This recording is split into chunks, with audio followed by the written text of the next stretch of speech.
ज्ञानशाला कार्यक्रम के पुण्यार्जक हैं स्वर्गीय श्री मंगलाबेन एवं स्वर्गीय डॉक्टर श्री विहुल दास जी की स्मृति में जयश्री बेन, डॉक्टर नेरीश भाई श्रोफ वडोदरा तनव, डॉक्टर फिंजल, डॉक्टर जिगेश श्रोफ वडोदरा अंतरा, अर्पिता नीरज शाह USA कारेलीबाग वडोदरा गुजरात, श्री दिगंबर जैन महिला शास्त्र सभा सूर्यनगर गाजियाबाद, श्री सुभाष जैन, श्रीमती सरोज जैन, श्रीमती रेणु जैन, श्रीमती अंजलि जैन, श्रीमती आरती जैन, सानवी, वर्धन, आरव, कुवम, Sonipat Haryana.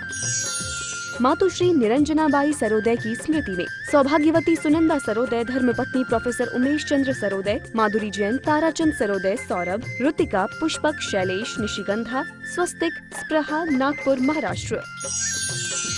Shri Parasnath re rolling mills limited, Durgapur 1, Bardhaman, Paschim Bengal. Amita Jain, wife of Anil Kumar Jain, Sangeeta Jain, wife of Vipin Kumar Jain. Manak Chand, Kamla Devi, Rakesh, Neetu, Rishabh एवं आयुषी मुशरफ, B123, सेठी कॉलोनी, जयपुर, राजस्थान। दिवंगत श्री मोहन लाल जी पाटनी कलकत्ता की पावन स्मृति में सौभाग्यमल राजकुमारी, सुनील, संगीता, साहिल, प्रज्ञा एवं उत्सव कलकत्ता, टीकम सुशीला, नवनीत अनामिका, विकास श्वेता एवं सिद्धांत बेंगलोर, बाबूलाल शकुंतला कलकत्ता, अरविंद रेणु एवं यशवर्धन बेंगलोर। जय जिनेन्द्र नमो हरिहंताणं नमो सिद्धाणं नमो आयर्याणं नमो वज्रायाणं नमो लोये सव्वसाहुणम्। पंच परमेष्ठी भगवान की जय। सामायिक पाठ के अंतर्गत पिछली ज्ञानशाला में हमने देखा कि जो देवों के भी देव हैं ऐसे जिनेंद्र भगवान, जिनमें वीतरागी, सर्वज्ञ और हितोपदेशी, ये तीन मूल जो आधार हैं वो जिनमें विराजमान हैं, ऐसे तीन गुणों के धारी और इन तीन गुणों के अलावा अनंतानंत गुणों के धारी वे जिनेंद्र भगवान मेरे हृदय में निवास करें। आज की इस कक्षा में हम पुनः उन्हीं जिनेंद्र भगवान देवादिदेव का स्मरण कर रहे हैं और उनसे उनकी स्तुति, उनकी वंदना की जा रही है। आइए देखते हैं। यो दर्शन ज्ञान सुख स्वभाव समस्त संसार विकार बाह्य समाधिगम्य परमात्म संज्ञ सदैव देवो हृदये ममास्ताम। यो दर्शन ज्ञान सुख स्वभाव है। यो अर्थात जो दर्शन, ज्ञान और सुख स्वभाव वाले हैं। हम जिनेंद्र भगवान की स्तुति कर रहे हैं। सामायिक पाठ के अंतर्गत प्रतिक्रमण आदि के अंतर्गत जिनेंद्र भगवान की स्तुति और वंदना भी की जाती है। उसी क्रम में हम इस श्लोक में जिनेंद्र भगवान की स्तुति कर रहे हैं। कैसे होते हैं जिनेंद्र भगवान? जो दर्शन अर्थात अनंत दर्शन से युक्त हैं, ज्ञान अर्थात अनंत ज्ञान से युक्त हैं, सहित हैं, सुख अनंत सुख ही जिनका स्वभाव है, ऐसे वे जिनेंद्र भगवान। समस्त संसार विकार बाह्य है। संसार के समस्त अर्थात सभी विकारों से जो बाह्य हैं अर्थात रहित हैं, संसार के समस्त विकारों से जो रहित हैं, समाधि गम्य हैं। कैसे हैं वे जिनेंद्र भगवान? समाधि के योग्य हैं, जानने योग्य। समाधि का अर्थ एकाग्रता, जिन्हें एकाग्रता से जाना जा सकता है। और जो कैसे हैं? परमात्म संज्ञ है, परमात्मा की संज्ञा से युक्त हैं। संज्ञा अर्थात नाम, जिन्हें हम परमात्मा कहते हैं। ऐसे स मतलब वह देव देवो, देवाधिदेव, देवों के भी देव, हृदय हृदय में, किसके हृदय में? मम अर्थात मेरे हृदय में, आस्ताम अर्थात विराजित हों, विराजमान रहें। क्या मतलब? इसमें उन जिनेंद्र देव देवादिदेव से उनकी स्तुति करते हुए प्रार्थना की गई है कि ऐसे जिनेंद्र भगवान वे देवादिदेव मेरे हृदय में विराजमान रहें। कैसे हैं वो देवादिदेव, उनका विशेषण इस श्लोक में बताया है। आइए एक बार फिर से समझते हैं। जो अनंत दर्शन, अनंत ज्ञान और अनंत सुख स्वभाव वाले हैं। ज्ञानावरण कर्म के नष्ट होने से जिनमें अनंत ज्ञान प्रकट हो गया है, दर्शनावरण कर्म के नष्ट होने से जिनमें अनंत दर्शन प्रकट हो गया है, मोहनीय कर्म के नाश होने से जो अनंत सुख को प्राप्त करने वाले हैं, उसी स्वभाव में, आत्म स्वभाव में जो स्थित हैं और संसार में, इस जगत में जितने भी विकार हैं, जितने भी बाह्य पदार्थ हैं, जितने भी राग द्वेष मद लोभ मोह, ये सब विकारी परिणाम हैं। इन सभी विकारी परिणामों से जो बाह्य है अर्थात दूर हैं, रहित हैं, जो कैसे हैं, समाधि के द्वारा जानने योग्य हैं।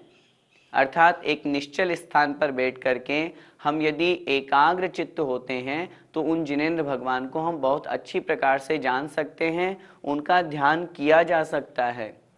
जिन्हें हम परमात्मा की संज्ञा देते हैं, जिन्हें हम परमात्मा कहते हैं, ऐसे अरिहंत भगवान और सिद्ध भगवान, चार घातिया कर्मों के नाश होने से जिन्हें अरिहंत परमात्मा कहते हैं, चौं घातिया के साथ में चार अघातिया पूरे आठों कर्मों के नष्ट होने से जिन्हें हम सिद्ध परमात्मा कहते हैं, ऐसे सकल और निकल दोनों परमात्मा जिन्हें हम कहते हैं, ऐसे वे देवादिदेव मेरे हृदय में निवास करे, मेरे हृदय में विराजमान हो।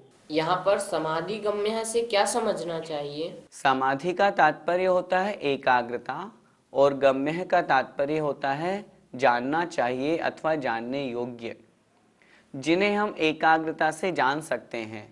बड़े बड़े मुनि महाराज जब एकाग्र चित्त होकर के ध्यान करते हैं तब इन अरिहंत और सिद्ध भगवान को जान पाते हैं। जानने से यहाँ तात्पर्य उनको समझ पाना, उनका ध्यान कर पाना, क्योंकि सामान्य गृहस्थ के तो बूते की बात नहीं, बहुत सारे विकल्प मन में रहते हैं। हम खुद इस बात को अच्छी प्रकार से समझते हैं।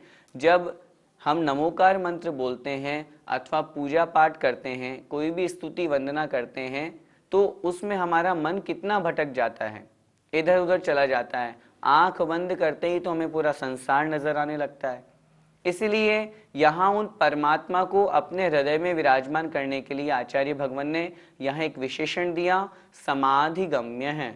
अर्थात जो एकाग्र चित्त हो गए हैं, जिनका मन निर्विकल्प हो गया है, उस निर्विकल्प मन से संसारी सभी विकल्पों से दूर होकर के जो आत्म ध्यान की ओर प्रवृत्ति कर रहे हैं, और उस आत्म ध्यान की प्रवृत्ति में जो पहली प्रोसेस है कि हम जिनेंद्र भगवान की स्तुति वंदना कर रहे हैं, कैसे होते हैं अरिहंत परमेष्ठी, समोषण में विराजमान होते हैं, अष्ट प्रातिहार्यों से संयुक्त होते हैं। इस तरह पूरे समोषण के स्वरूप अरिहंत परमेष्ठी का चिंतन, सिद्ध परमेष्ठी जो निकल हैं उनके स्वरूप का चिंतन, जो सिद्धालय में विराजमान है, इस तरह से उनके स्वरूप का चिंतन करना, तो वह समाधि से युक्त एकाग्र चित्त मुनि महाराज के द्वारा ही बहुत अच्छी प्रकार से जाने जा सकते हैं, ध्याये जा सकते हैं। इसलिए यहाँ पर समाधि गम में यह विशेषण दिया गया। भैया जी, यहाँ पर संसारी विकार कौन कौन से होते हैं? कर्म तीन प्रकार के होते हैं, द्रव्य कर्म, भाव कर्म और नो कर्म। ये कर्म ही तो विकार हैं। आत्मा के अलावा जो पर वस्तु है वो सारा का सारा विकार, ज्ञानावरण, दर्शनावरण आदि जो 8 कर्म कहे गए हैं, ये द्रव्य कर्म के अंतर्गत आते हैं। और इसके अलावा जो राग द्वेष मद लोभ मोह, ये जितने भी भाव हैं जो उन कर्मों के निमित्त से होते हैं, ये भाव कर्म कहलाते हैं। और हमारा यह जो शरीर आदि है, यह नो कर्म कहलाता है। इसलिए जो जिनेंद्र भगवान होते हैं वो इन तीनों प्रकार के कर्म मलों से रहित हैं। उनके मन में किंचित मात्र भी कोई विकार नहीं। राग द्वेष या जितने भी मन के विकल्प जो हमारे और आपके पास में हैं, जिनेंद्र भगवान उन सबसे अतीत हैं, उन सबसे बाहर हैं। हम और आप तो पंचेंद्रिय की विषय कषायों में फंसे हुए हैं, दिन रात उन्हीं का चिंतन करते हैं। कभी क्रोध मान माया लोभ इस तरह के विकल्प चलते रहते हैं, कभी हिंसा, झूठ, चोरी, कुशील, परिग्रह, ये जो 5 पाप हैं, इनमें से कोई ना कोई पाप चलता रहता है। चाहे हम शरीर से पाप नहीं करें, लेकिन मन और वचनों से कभी कभी हो जाते हैं। काय और वचन से प्रवृत्ति नहीं कर रहे हैं, बैठे हैं, फिर भी सामने वाले के प्रति मन में बुरे विचार कर रहे हैं। तो मन के माध्यम से भी हम जो व्यर्थ में चिंतन करते रहते हैं, सोचते विचारते रहते हैं, जिनेंद्र भगवान उन सबसे अतीत हैं, रहित हैं। तो यहाँ पर संसार के जितने भी विकार हैं, हमारे यूँ समझना चाहिए, हमारे मन में जितने भी विकल्प हैं, उन सभी विकल्पों से जिनेंद्र भगवान अतीत हैं, उनसे रहित हैं। किसी भी प्रकार का उनमें, उनके मन में कोई विकार भाव नहीं, कोई मन में विकल्प नहीं। वो निर्विकल्प होकर के, निर्विकार होकर के उस परमात्म संज्ञा को प्राप्त हैं। भैया जी, दर्शन, ज्ञान और सुख स्वभाव, इससे क्या तात्पर्य है यहाँ? आत्मा का स्वभाव है ज्ञान, दर्शन, चेतना गुण का वाला होना। चूंकि हम अभी संसारी हैं, इसलिए कर्मों के संयोग से हमारा वह स्वभाव प्रकट नहीं हो पा रहा।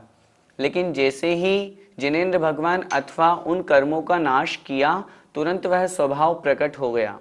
स्वभाव किसे कहते हैं? जो कभी परिवर्तनशील ना हो। जैसे हमने पानी को गर्म किया, पानी का स्वभाव है शीतलपना, लेकिन जैसे गर्म किया तो वह विभाव रूप परिणति में हो गया, लेकिन थोड़ी देर बाद वह पानी अपने स्वभाव को प्राप्त हो जाता है। ठीक इसी प्रकार जो दर्शन स्वभाव वाले हैं, कहने का तात्पर्य जो संसार में किसी भी प्रकार का जो मिथ्या दर्शन है अथवा दर्शनावरणी कर्म के संयोग से जो उनका दर्शन था, वो जो प्रकट नहीं हो पा रहा था, लेकिन उस स्वभाव को जिन्होंने प्रकट कर लिया, उस दर्शनावरण कर्म के नाश करने से वह कहलाया अनंत दर्शन स्वभाव वाले। जिनेंद्र भगवान अनंत दर्शन स्वभाव वाले हैं, और यह हमारे धर्म की सबसे बड़ी विशेषता है कि यह जो एक बार जिस स्वभाव को प्राप्त कर लेते हैं, पुनः वापस वैभाविक परिणति नहीं होती। अनंत दर्शन स्वभाव वाले जिनेंद्र भगवान हो गए तो अब उनके वापस दर्शनावरणी कर्म का बंध नहीं होगा, क्योंकि उन्होंने उस दर्शनावरण कर्म का क्षय कर दिया, नाश कर दिया, तभी तो वह स्वभाव प्रकट हुआ। उसी प्रकार अनंत ज्ञान ही जिनका स्वभाव है, ज्ञानावरण कर्म के संयोग से जिन्होंने उस संसार में रहने वाले विकारों को, कर्मों को नष्ट कर दिया, मिथ्या ज्ञान से रहित होकर के जो केवल ज्ञान को प्राप्त हो गए, अनंत ज्ञान के धनी बन गए, वह कहलाता है अनंत ज्ञान स्वभाव वाले। तीसरे हैं अनंत सुख स्वभाव वाले। वैसे तो संसार में जो सुख हमको प्राप्त होता है, वह सारा का सारा सुख इंद्रिय सुख है, अतीन्द्रिय सुख नहीं। जैसा कि हमने चर्चा की थी, क्षणिक, थोड़ी सी देर के लिए ऐसा सुख है जो कर्मों से पराधीन है। क्या लिखा आचार्य भगवान समंतभद्र स्वामी महाराज ने? सांसारिक सुख कैसा होता है? कर्म परवशे शांते दुखेरंत ऋतोदये पाप बीजे सुखे। ये सुख की विशेषताएं हैं सारी की सारी, जो कर्मों से पराधीन हैं, पाप का बीज है। सांसारिक सुख हमको मिलेगा तो उस निमित्त से कोई ना कोई पाप होगा ही होगा, और बाद में उस पाप का हमें फल भोगना पड़ेगा। और कैसा है वह सुख? संसार का सुख दुखेरंत ऋतोदय, दुखों से ढका हुआ है। अभी हमें सुख प्राप्त हो रहा है, लेकिन उसके अंतरंग से दुख हमें प्राप्त थोड़ी देर बाद में होगा। तो ऐसा वह सांसारिक सुख है। लेकिन यहाँ जिस सुख की बात कर रहे हैं, वह सुख है अनंत सुख, अव्याबाद सुख, अतीन्द्रिय सुख, जो कि जिनेंद्र भगवान को प्राप्त हो गया है। मोहनी कर्म के क्षय होने से जिन्हें किसी प्रकार का कोई सांसारिक सुख अथवा इंद्रिय सुख की कल्पना नहीं है, जिन्हें आत्मिक स्वभाव, आत्मिक आनंद और ऐसा अव्याबाद सुख प्राप्त हो गया है, ऐसे वे जिनेंद्र भगवान। इसलिए इस श्लोक में उन स्वभाव को प्राप्त अनंत ज्ञान, अनंत दर्शन, अनंत सुख आदि इन गुणों से संयुक्त उन जिनेंद्र भगवान की स्तुति की गई है। आइए उसी क्रम में और अन्य विशेष गुणों से संयुक्त जिनेंद्र भगवान की स्तुति करते हैं। निषूदते यो भवदुःख जालम निरीक्षते यो जगदन्तरालम योऽन्तर्गतो योगी निरीक्षणीयः सदेव देवो हृदये ममास्ताम। आइए अर्थ समझते हैं। निषूदते यो भव दुख जालम। निषूदते अर्थात नष्ट करता है, यो अर्थात जो, भव दुख जालम, भव अर्थात संसार के दुखों का जो जाल है, जाल अर्थात समूह, जो संसार के जितने दुख हैं उन सभी दुखों के समूह को जिन्होंने क्या कर दिया है, नष्ट कर दिया है, अथवा जो नष्ट करते हैं। निरीक्षते यो, यो अर्थात जो, निरीक्षते देखते हैं, किसको, जगदंतरालम, जगत अंतरालम, जगत अर्थात संसार, संसार के अंतराल को, मध्य को, अर्थात मध्य को देखने से तात्पर्य संपूर्ण जगत को, जो संपूर्ण जगत को, समस्त संसार को देखते हैं। योंतर्गत है, संधि विच्छेद, यह अंतर्गत है, यह अर्थात जो, अंतर्गत है, अपने अंदर जो गए हैं अर्थात आत्मलीन हैं, ऐसे योगी निरीक्षणीय है, योगी जनों के द्वारा, साधु जनों के द्वारा, ऐसे साधु जो आत्मलीन हैं, ऐसे उन साधुओं के द्वारा जो निरीक्षणीय है, देखने योग्य है, जानने योग्य है, ध्यान करने योग्य है, ऐसे स मतलब वह देव देव है, देवाधिदेव, देवों के भी देव, जिनेन्द्र भगवन, हृदय, हृदय में, मम अर्थात मेरे, मेरे हृदय में, आस्ताम अर्थात निवास करे, विराजमान हो, ऐसे वे देवादिदेव मेरे हृदय में निवास करें। कैसे देवादिदेव, आइए एक बार फिर से समझते हैं उन देवादिदेव की विशेषता। सबसे पहला विशेषण यहाँ दिया, जो भव दुख जालम निषूदते, जो संसार के दुखों के समूह को नष्ट करते हैं। चूंकि द्रव्य कर्म, भाव कर्म, नो कर्म, इन तीनों कर्म मलों को जिन्होंने समाप्त कर दिया, नष्ट कर दिया, संसार के सभी दुखों से जो रहित हो गए हैं, जिन्हें अब अव्याबाद सुख की प्राप्ति हो गई है। हम स्वयं मन में विचार करें, जो जिनेन्द्र भगवान हैं, अब उन्हें दुख कहाँ, कोई भी तो दुख नहीं, जबकि संसारी प्राणी को प्रति समय दुख ही दुख है। तो ऐसे संसार के सभी दुखों को जिन्होंने नष्ट कर दिया। दूसरा विशेषण, जो जगत के अंतराल को देखते हैं, अर्थात संपूर्ण जगत को देखते हैं, सर्वज्ञ हो गए हैं, ज्ञानावरण कर्म का क्षय कर दिया है, केवल ज्ञान की प्राप्ति हो गई है, तो जिन्हें सर्वज्ञ विशेषण मिल गया है, अर्थात जो सब कुछ को जानने देखने वाले हैं। तीसरा विशेषण, अंतर्गत है, योगी निरीक्षणीय है, ऐसे योगियों के द्वारा जो अंतर्गत हैं, अपनी आत्मा में लीन हैं, ऐसे उन योगियों के द्वारा निरीक्षणीय हैं, जानने योग्य हैं।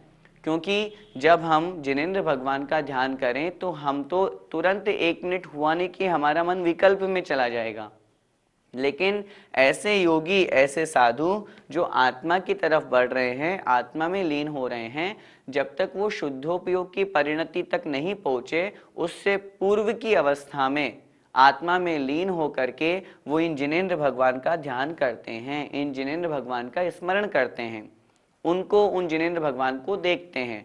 इसलिए ऐसे उन आत्मलीन योगियों के द्वारा ही जिन्हें देखा जा सकता है, ध्याया जा सकता है, ऐसे वे परम देवादिदेव मेरे हृदय में निवास करे। इस प्रकार यहाँ पर यह कथन किया गया है। भैया जी, यहाँ पर संसार के दुख नष्ट करने से क्या तात्पर्य है? संसार के दुख नष्ट करने से तात्पर्य संसार को ही नष्ट करना, क्योंकि संसार में दुख ही दुख तो हैं। हम स्वयं मन में विचार करें, हम जहाँ पर भी देखते हैं वहाँ हर व्यक्ति दुखी दिखाई देता है। किसी को आर्थिक परेशानी, किसी को शारीरिक परेशानी, किसी को मानसिक परेशानी। इन तीनों में से कोई न कोई दुख तो किसी न किसी को तो होगा ही होगा। कोई मानसिक टेंशन लेकर के बीमार बैठा हुआ है, उसको कोई चिंता नहीं है, खूब रुपया पैसा है, लेकिन फिर भी उसी बात की टेंशन है कि मेरे पास इतना रुपया है, मैं इनका क्या करूं। किसी के पास रुपया पैसा बहुत है, यदि मानसिक नहीं है तो बहुत से लोगों को देखा डेली टेबलेट लेनी पड़ती है सोने से पहले। शारीरिक दुख है, शरीर में कोई न कोई रोग हो रखा है, किसी को शारीरिक और मानसिक कोई दुख नहीं है तो उसके पास रुपया पैसा नहीं है, उसको वही दुख सताता है कि मैं सुबह का भोजन कर रहा हूँ, शाम का भोजन भी मुझे नसीब होगा या नहीं होगा। संसार में चारों ओर दुख ही दुख दिखाई देता है। हमने छड़ाना में पहली ढाल में पढ़ा तो चारों गतियों में प्रति समय दुख ही दुख है। ऐसी कौन सी गति है जहां सुख हो, बताइए? कोई तन दुखी, कोई मन दुखी, कोई धन दुखी। संसार में ऐसा कोई जीव नहीं है जो संसार में रहते हुए सुख प्राप्त कर सकता हो। इसीलिए तो हम सभी सांसारिक दुख से निकल करके आत्मिक सुख को प्राप्त करके उस मोक्ष सुख को प्राप्त करना चाहते हैं। क्योंकि धन संपत्ति में, रुपयों पैसों में, इन जमीन जायदाद में, स्त्री पुत्र आदि में हमें सुख नजर नहीं आता। जहां हम एकेंद्रीय निगोदिया जीव की बात करते हैं, एक श्वास में 8-10 बार जन्म्यो मर्यो भर्यो दुख भार। विचार करें, हम एक श्वास जितनी देर में, एक स्वस्थ मनुष्य जितने समय में एक बार श्वास लेता है उतने से समय में वह निगोदिया जीव 18 बार जन्म और 18 बार मरण कर चुकता है। और जन्म मरण का सबसे बड़ा दुख होता है। उसके पश्चात एक इंद्रिय की बात करें, 2 इंद्रिय, 3 इंद्रिय, 4 इंद्रिय, पंचेंद्रिय, इन त्रस पर्याय में भी आ गया। कितने जीवों के द्वारा कुचला जाता है, मारा जाता है, काटा जाता है। नरक गति के दुख हम सभी जानते हैं। वहां एक क्षण के लिए शांति नहीं। कभी वो नारकी जीव आया, उसने उसके ऊपर ये डाल दिया, उसका हाथ काट दिया, काटा, मारा, ये सब चलता ही रहता है। भूख प्यास की वेदना इतनी भयंकर सताती है कि वहां दुख ही दुख है। संयोग से मनुष्य गति भी प्राप्त हो जाती है, लेकिन मनुष्य गति में भी यदि वह धर्म के साधन को स्वीकार नहीं करता, जिनेंद्र भगवान के चरण कमल की पूजन नहीं करता, तो भी दुखी बना रहता है। और भगवान जिनेंद्र देव के समीप यदि धर्म पढ़ता है, स्वाध्याय करता है, तो उसे वास्तविकता का भान होता है। और उस वास्तविकता के भान को समझ करके, संसार की सच्चाई को जान करके वह फिर उस दुख से छूटने का उपाय करता है। देव पर्याय में भी हम सोचते हैं सुख मिलता है, लेकिन वहां पर भी मानसिक दुख बहुत होता है। अपने से ऊपर वालों देवों को जब कोई देव देखता है तो उसके मन में बहुत कलुषता होती है, बहुत मन में वेदना होती है कि इसे इतनी सारी संपत्ति, इतना भोग, ऐश्वर्य कैसे मिला, मेरे पास तो है ही नहीं, जबकि मैं भी देव हूँ, ये भी देव है। इस तरह की बहुत से मानसिक दुख होते हैं। यदि सम्यक दर्शन प्राप्त नहीं हुआ तो मिथ्यात्व के निमित्त से वह दुखी ही रहता है। तो मेरा कहने का सीधा सा तात्पर्य है, संसार है तो दुख है ही है। जिनेंद्र भगवान ने उस दुख को नष्ट कर दिया, उस संसार को ही समाप्त कर दिया। इसलिए हमने यहाँ पर उनकी विशेषता पढ़ी, जो संसार के समस्त दुखों के समूह को नष्ट करने वाले हैं। ऐसे वे जिनेंद्र भगवान हम सभी के हृदय में निवास करें। जगत अंतरालम समझ में नहीं आया, एक बार और समझा दीजिए। जगत अंतरालम अर्थात समस्त जगत को जानने वाले। निरीक्षते शब्द पहले आया है, निरीक्षते यो जगदंतरालम। जगत अंतराल का तात्पर्य समस्त जगत, तीनों लोक, और तीनों लोक ही नहीं, अलोक भी। जिनेंद्र भगवान के ज्ञान की विशेषता होती है, समस्त ज्ञानावरण कर्म के क्षय हो जाने से जिन्हें केवल ज्ञान की प्राप्ति हो गई। और उस केवल ज्ञान की विशेषता क्या? आचार्य भगवान उमा स्वामी महाराज ने लिखा, सर्व द्रव्य पर्यायेषु केवलस्य।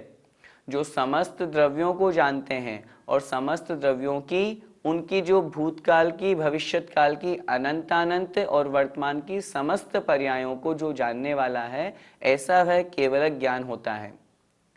केवल ज्ञान के अंतर्गत सिर्फ लोक ही नहीं, अलोक भी। क्योंकि अनंत आकाश द्रव्य के बीचों बीच में जो पुरुषाकार हम बनाते हैं 14 राजू, वह लोक है।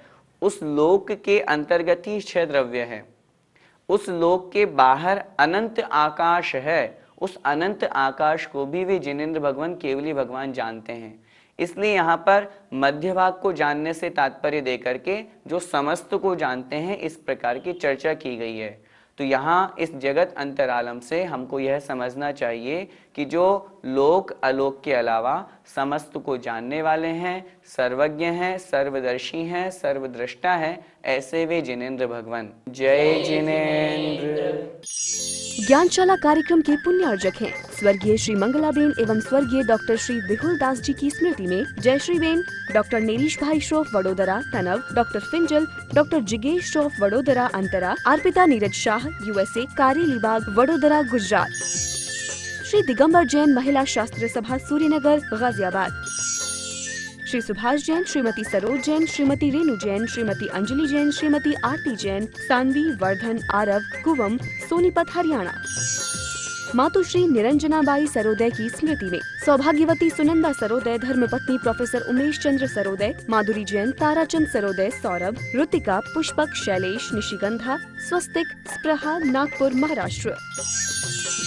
Shri Parasnath re rolling mills limited, Durgapur 1, Bardhaman, Paschim Bengal. Amita Jain, wife of Anil Kumar Jain. Sangeeta Jain, wife of Vipin Kumar Jain.